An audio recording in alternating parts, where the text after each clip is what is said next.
name's Cash, the conservation kid, one of the co-founders of the Cleanup Kids, which goal is to reach kids to inspire them to make a difference in this big world. Today we're going to talk about rivers and oceans and how we can make them better.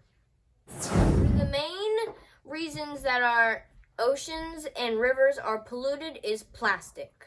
Most people talk about our oceans, but actually 90% of the ocean trash starts on land and makes its way to the ocean through rivers.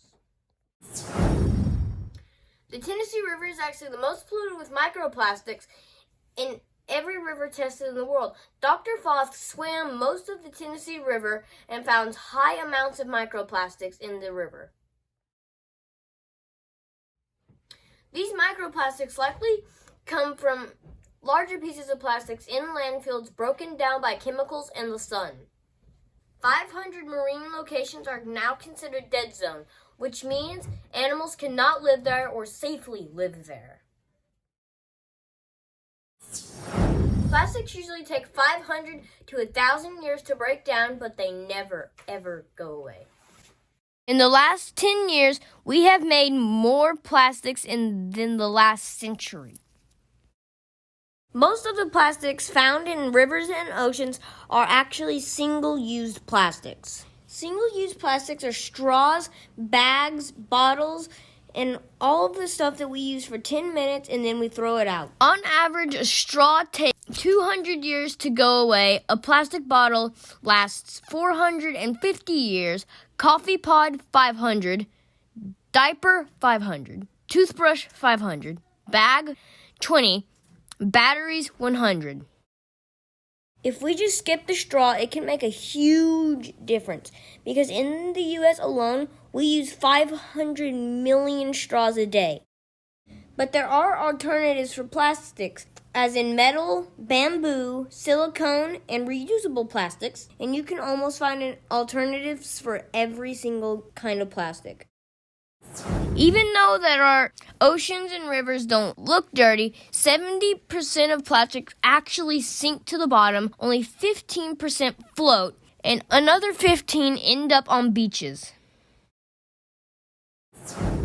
After hearing all this, I decided to write my own children's book to inspire kids all over the world to make their own change in their own special way. Thank you for having me, and let's save the world one small piece at a time.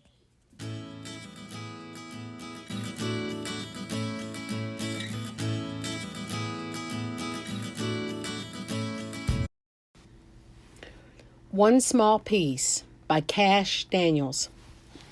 The waves crashed and roared. It was a beautiful day for a vacation at the beach. Cash and his little brother Colt were playing in the warm sand when they came across an unusual object. It was an old plastic straw. What was it doing there? Were there more? The two boys decided to make it a game and see what else they could find. After only a few minutes, they had found many more plastic straws, dirty plastic bags, old water bottles, and broken beach toys that others had left behind. These discoveries bothered Cash. He wondered why this trash was there on such a pretty beach. Cash and his mom talked about littering and how just a few small pieces may not cause much harm. Cash wanted to know all about this rubbish and if it could really harm the animals that lived in the sea. He learned that all kinds of animals can be hurt, from birds and sea turtles, tiny seahorses, and even huge sharks. Sharks were Cash's favorite, so hearing this made him very sad. Vacation was nearly over, but Cash couldn't forget the trash he and his brother had found. He was worried, and he wondered if there was anything he could do being so young.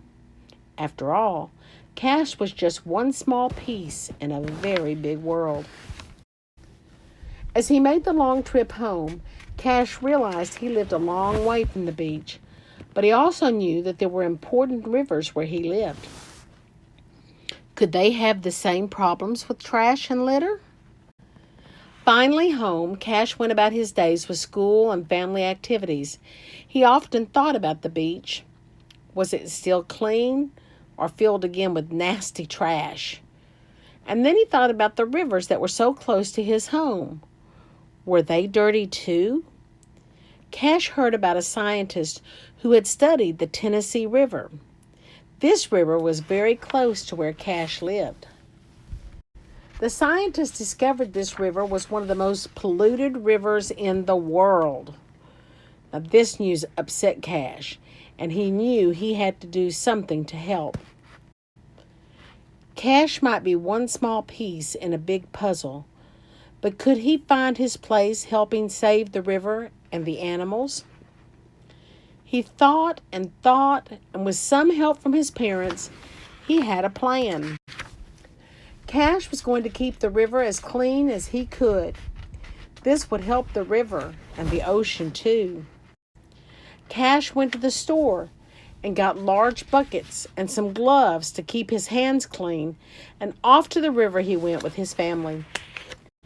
At the river, Cash and Colt were shocked at the amount of trash that they found. They filled bucket after bucket. The boys became tired from walking and combing the shore for trash. It was hard work. One small piece turned into many very full buckets, and before he knew it, every bucket was overflowing. Cash was so excited to see how many beautiful the shoreline was when they were all finished. Cash learned that he could make a difference and change the world, one small piece of trash at a time.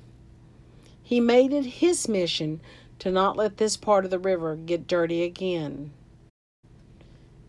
Cash may be just one small piece in the world, but he knows where he fits. We can all find our place and change the world together.